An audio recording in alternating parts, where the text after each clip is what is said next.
Real বিষয় হচ্ছে কিভাবে পারমানেন্টলি চেঞ্জ করা যায় বা কাস্টমাইজ করা যায় এটা। তো এটা আমাদের ওয়েবসাইট। ফার্স্ট অফ অল আমরা চলে যাব ড্যাশবোর্ডে। তো এখান থেকে সেটিংসে যাব। সেটিংসে গিয়ে এখানে পারমালিঙ্কসে যাব।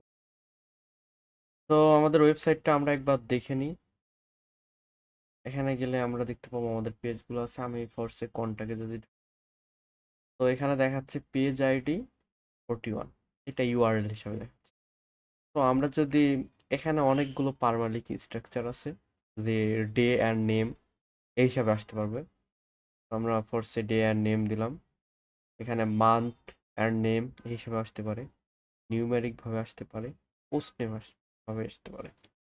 সো আমরা এখানে পোস্ট নেম দিয়ে দেখি যে এটা সহজ আছে। সিম্পল আমাদের ওই পেজটার যে পোস্ট আছে ওইটার নামে পেজটা আছে।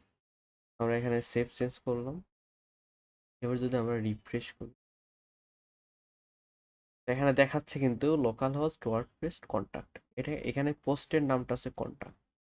তো আমরা এইভাবে পারমালিঙ্ক চেঞ্জ করে আমাদের লিঙ্কগুলোকে ইউআরএল গুলোকে অনেক বেটার করতে পারি। তো থ্যাংক ইউ এভরিওয়ান।